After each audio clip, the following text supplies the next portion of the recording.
Chronic Pain, the Inner Demon, back with another one. Folks, it's been months, and it's been a slippery slope since then for DJ Envy and Cesar Pina. This is like a storybook Ponzi scheme down the line. Folks, respectfully, I guess we have to show respect to Tony the Closer, because Tony the Closer is closing this one out. He's staying all the way in Miami and close this one out in New York when it comes on to DJ Envy, Cesar Pina, and others. He even gave DJ Envy a name, Real Estate Rico. Let's take a listen to Tony the Closer. Cease and desist, so this truth wouldn't come out. They did. They tried to come to my house. They tried to have a nigga act like he was going to pull up to my crib. They asked me to take down all the posts. They promised me that they was going to get everything right. Then I go and I take the shit down. These niggas never pay nobody back. Now I'm looking at these niggas. I'm like, oh, so y'all niggas try to play me like I'm a bitch.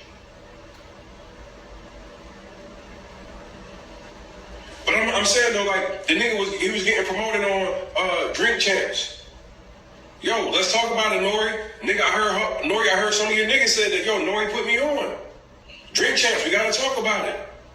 Yo, the same way that y'all talk about all these other things and topics, you need to be talking about this shit.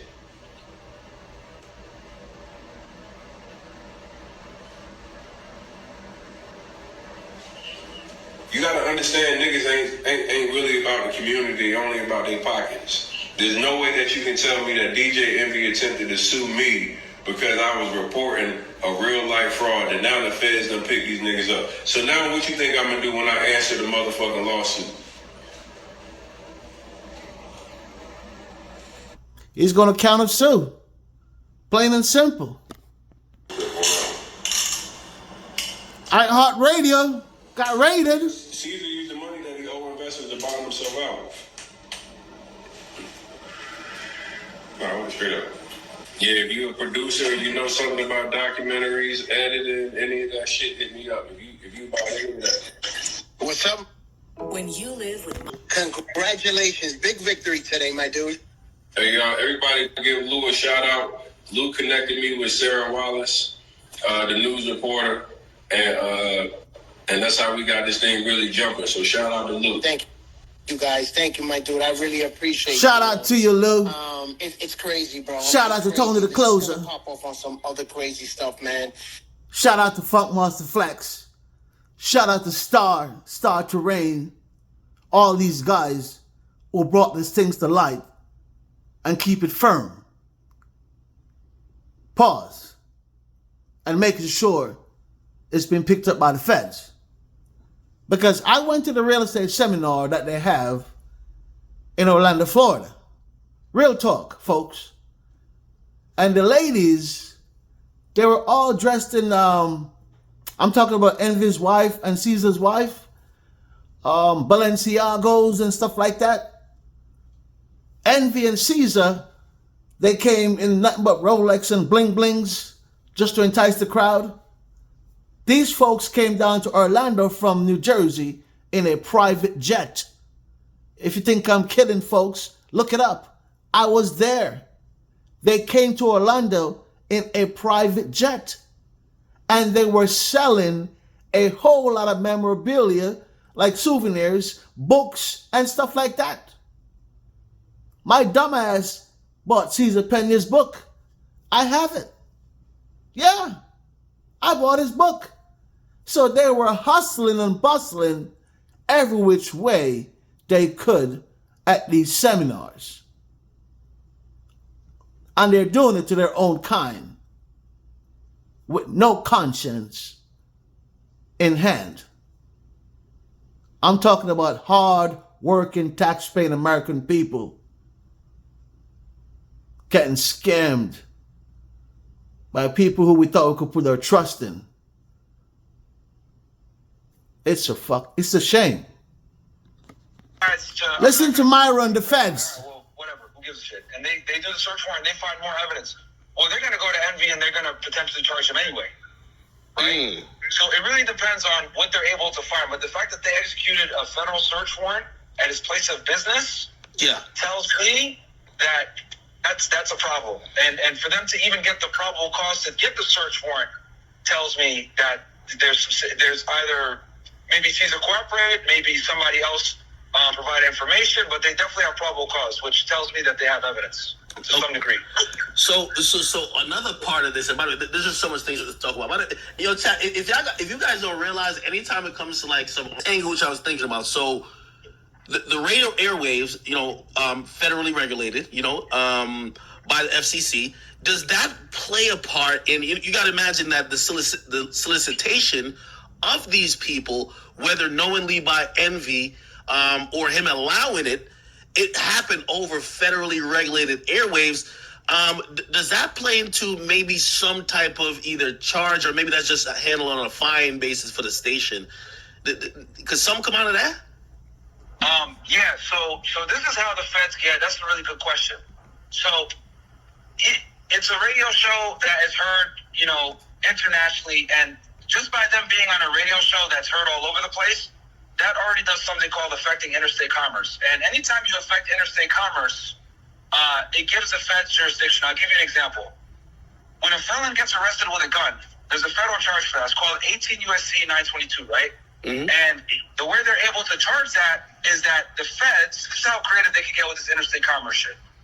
If the feds can prove that the gun that the felon was in possession of was manufactured in different parts of the country. So let's say you get a Glock, right? They're made in Austria, but then they're imported to the United States. The spring is made in Massachusetts. The ammunition is made in Florida, blah, blah, blah. And they're able to show, look, all these parts of the gun come from different places in the United States and affects interstate commerce. Bam, now they have jurisdiction. So in this situation, that's one angle that they could potentially argue is, hey, there's... By the way, that happened in the Ty Stone case. Like, what you're saying happened in the Folks, this is an ex-FBI agent, Myron. You guys know Myron down in Miami, That's Myron speaking. And he's letting you know what Envy's facing. Also, Cesar Pina. Take a listen to this guy, Spencer, who did some digging research on Cesar Pina on DJ Envy, alleged Ponzi scheme.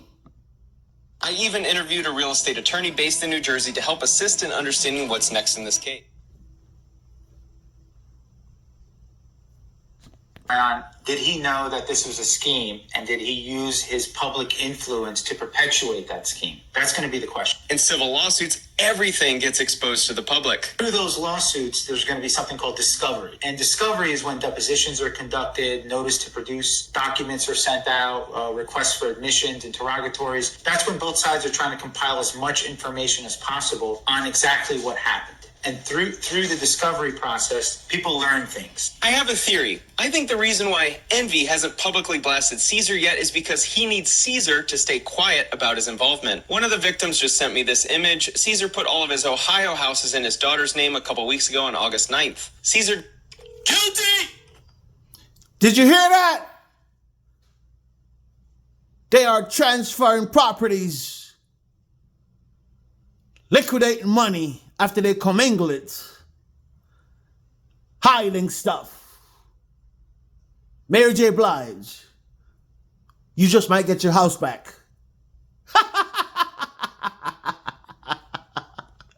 I've been told he's on the run. I think right now, a case against Cesar is much more obvious than a case against DJ Envy. Looking at it kind of from a legal point of view, vantage point, I think it's going to be a hard case for them to prove that DJ Envy knew about this and was... Bullshit! Fuck you talking about? They just rate high heart. I don't want no bitch nigga on this phone right now. No. You robbed the innocents, my friend. Both of you. Hard-working Americans. Not gonna stand for that shit. deal and had no knowledge of the scheme. But he also had an office next door to Cesar for years. In the first video, I described how numerous investors came to Cesar's office demanding their payment back. DJ Envy is trying to convince us that he had no idea numerous investors were storming into the office next to his demanding money. And you were still promoting Cesar when your multi-million-dollar project that was supposed to be underway for 3 years looked like this? If he had no idea, and there is obviously... Yeah, I don't want to hear this dude, man. You always have some airheads coming in here. Of course, it's Envy's lawyer, it seems to be. If you have no idea, he was collecting money, putting in his account. Bought him a bigger and more expensive house. He went from a $2 million house to a $7 million house. DJ Envy. Then they bought a house in the Dominican Republic. So did Cesar. Vacation homes. Off people's money. Come on now. Investigation involving a real estate deal and one of the most recognizable voices in radio. Investors in a real estate venture say they were swindled out of millions of dollars. And they argue syndicated radio rapper Rashawn Casey, better known as DJ Envy from the show The Breakfast Club, promoted these deals. Investigative reporter Sarah Wallace talked to the alleged victims and has the response to those mounting accusations you're about to hear for the first time.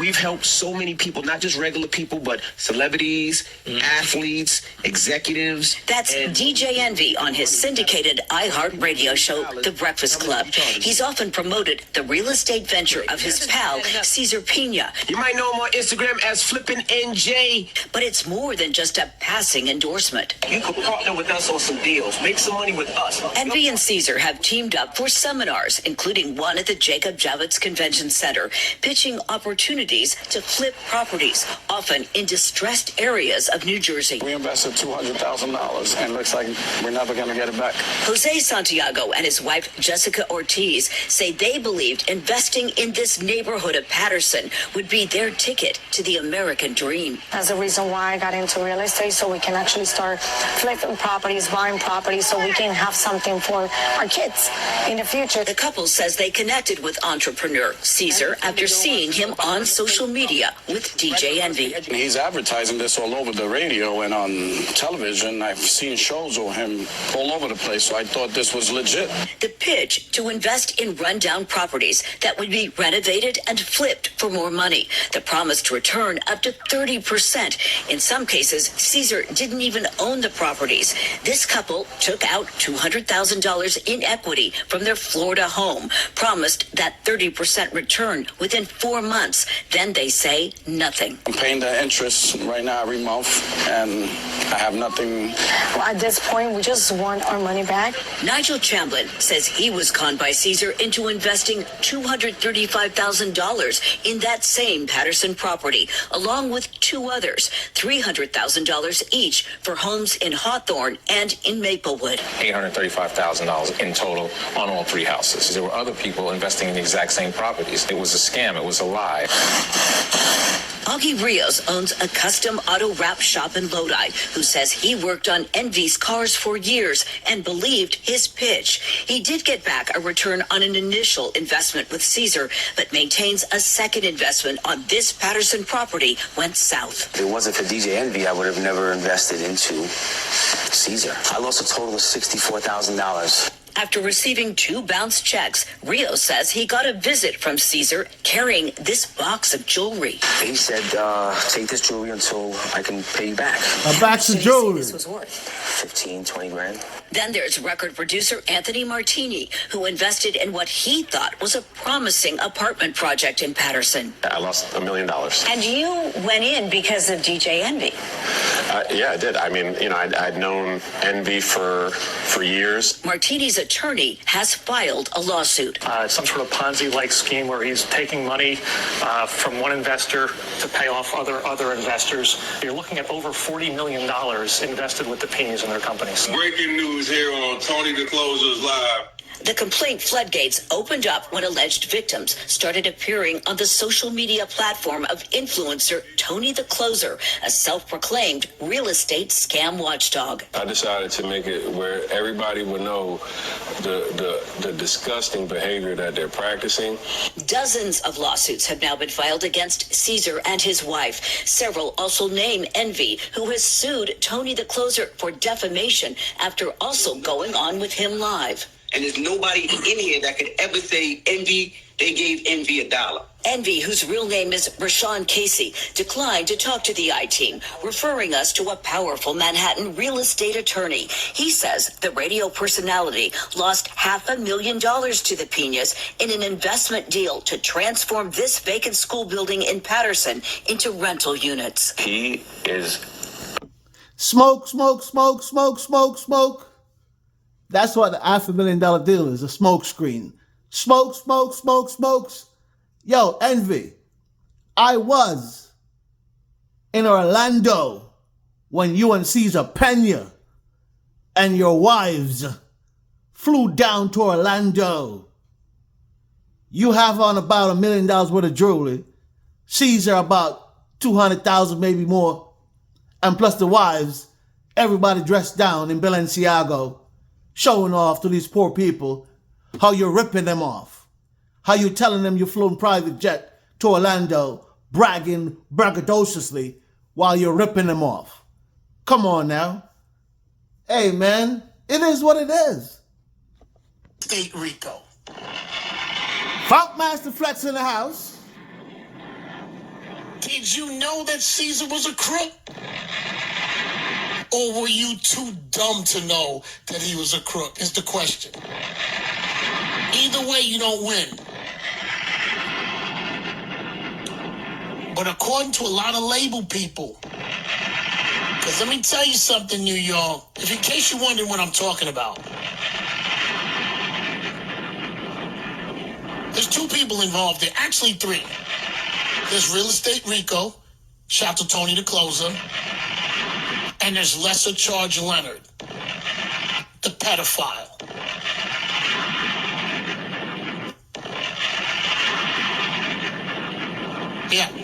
Yeah. It's the lesser charge. So in all of that, then you got Cesar, who was arrested last night by the feds. $1 million bail. Fraud. Right? It was fraud. Possibly money laundering. And for DJ Shrimp, Envy. They went over, iHeart. That's the guys down there. And confiscated, what did they do? They confiscated computers, devices, all of that. They shouldn't fire him. I'm keeping it a buck. They should fire his boss. Because their boss over there at iHeart let this man bring up a scammer for the last 5 years on their radio station. And the boss didn't even know about it because they would have stopped it.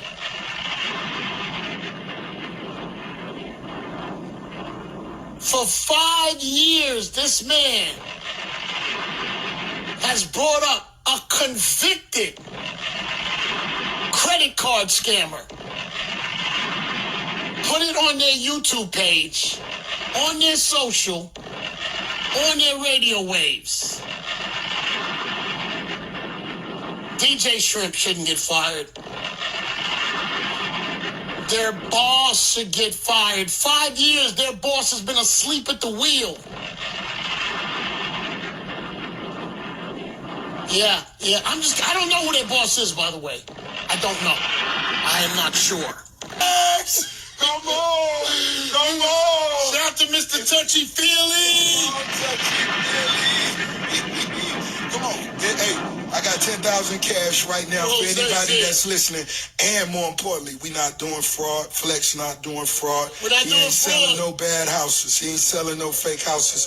He ain't doing none of that. I'm telling you. And when Rose said, I'm telling you, I can't say that for nobody else. We are not selling the Brooklyn Bridge. You cannot buy that from us. Oh my God, you cannot buy the Statue of Liberty. Oh my God, it's called thievery.